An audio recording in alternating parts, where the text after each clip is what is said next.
Saya dengar produksi per bulan itu lebih dari 10.000. 12.000. 12.000. Jadi datang, nggak perlu antri, datang langsung tinggal donor tanpa harus menulis. Oke, bersama kita kali ini dua tokoh Jawa Timur, Dr. Martono, MM, Kepala UDD Surabaya. Di ujung Dr. Halimi Maksum, Mars, Kepala UDD Kabupaten Lumajang.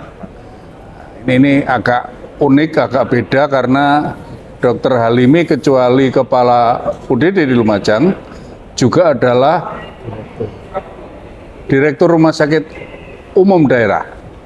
Sehingga ini masalah darah di Lumajang nanti pembicaraannya agak unik. Tapi kita awali dulu dari yang dekat saya, Pak Martono. Surabaya itu UDD terbesar nomor 2 di Indonesia.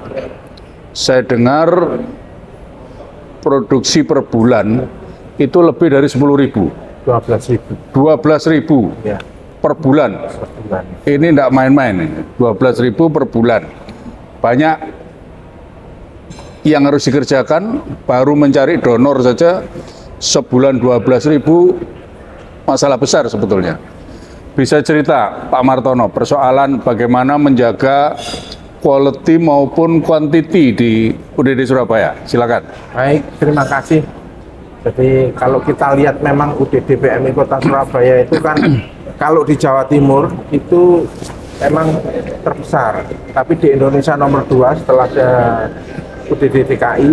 Jadi di mana ada beberapa langkah yang memang terutama dari donor untuk pemenuhan kebutuhan darah.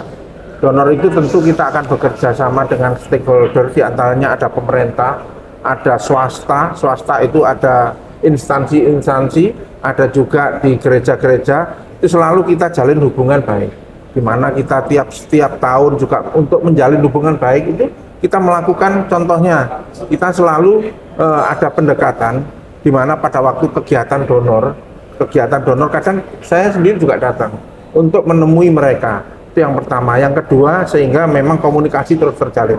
Yang kedua, kita juga mengadakan kegiatan, ada namanya yang penggerak donor.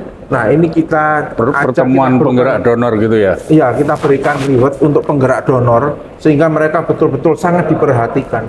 Jadi kita tidak memberikan sesuatu, baik bentuk barang maupun bentuk uang, tapi kita bentukkan dalam suatu komunitas di mana mereka bisa saling menyampaikan selama ini apa yang dilakukan UDD PMI Kota Surabaya terhadap instansi-instansi itu, apakah memang ada keluhan atau ada apa bisa disampaikan. Nah, itu dari sisi donor.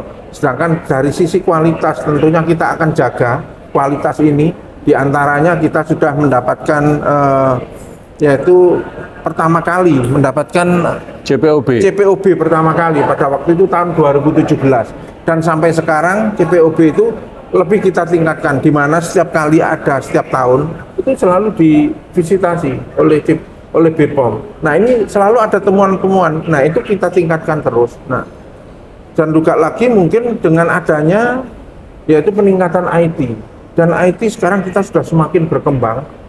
Contohnya sekarang IT yang terakhir yang di Surabaya sudah paperless kita. Jadi sudah pedonor itu sudah sangat mudah sekali untuk melakukan kegiatan donor. Hanya dia bisa mengakses dari rumah. Dari rumah diakses, tinggal datang donor, dia bisa melihat antrian, sekarang antrian nomor berapa di PMI Surabaya. Dia bisa langsung donor. Jadi datang, tidak perlu antri, datang langsung tinggal donor tanpa harus menulis. Jadi di situ dia bisa scan barcode-nya atau scan pada waktu di pendaftarannya. Terus yang berikutnya juga kita ada beberapa lagi masalah SDM. SDM ini selalu kita tingkatkan dengan mengikutkan pelatihan-pelatihan bagi agar bisa melayani donor dengan baik ya. Iya, betul. Untuk tidak mengecewakan donor. Pengetahuan yang terbaru ini selalu kita ikuti. Yaitu tadi dengan adanya pelatihan-pelatihan sehingga ilmu-ilmu yang terbaru pun kita bisa mengikuti. Dan sekarang mungkin nanti kalau nggak salah kita ada untuk TOT, di mana di Surabaya nanti akan mengadakan sendiri, contohnya untuk pelatihan serologi golongan darah. Semuanya pengajarnya dari PMI Surabaya, UTD PMI Surabaya. Nah, sebelum mereka mendapatkan bisa memberikan suatu materi, tentunya harus kita ikutkan TOT dulu. Surabaya itu populasinya kalau dibandingkan dengan Jakarta, tentu Jakarta jauh lebih besar ya. Tapi Jakarta angka 12 juta.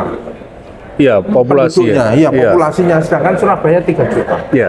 Tapi menarik loh, dengan komposisi populasi begitu tetap bisa mengumpulkan 12.000. Kira-kira ada enggak faktor masyarakat Surabaya yang dikenal dalam perjuangan kemerdekaan dulu itu kemudian Jadi ini memang semangatnya ke donor juga ya? di Surabaya ini sudah antusiasnya warga kota Surabaya khususnya dengan semangatnya, jiwa kepahlawanannya. Ada pengaruhnya ya?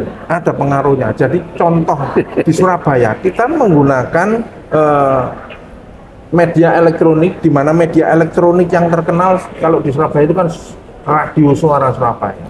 Ini kalau sudah kita masukkan Radio Suara Surabaya, orang pasti dengan begitu antusiasnya dan cukup banyak, cukup besar datang ke UTD. Contohnya pada waktu kejadian, kalau tidak salah ada pengeboman yang di gereja-gereja pada waktu itu. Oh ya. Langsung di Suara Surabaya kan ramai. Itu yang datang, antrinya ingin menyumbangkan darahnya, membantu mereka sesama yang itu. Jadi mirip Bung Tomo waktu itu ya. Sehingga orang Surabaya memang betul-betul sangat mudah sekali untuk digerakkan dalam arti kegiatan-kegiatan sosial kemanusiaan. Unik Surabaya, menarik dari sisi itu. Kita coba mendengarkan pendapatnya Dr. Halimi yang tadi saya katakan Indonesia ini pelayanan darah kan memang dilakukan oleh pemerintah dan non pemerintah.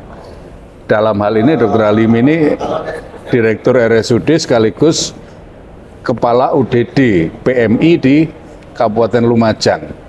Kemarin ada undang-undang kesehatan yang baru yang terkesan seakan-akan antara pemerintah dan non pemerintah itu ada jarak begitu. Bagaimana ke depan mengkonsolidasikan masalah itu, Dr. Halimi, silakan.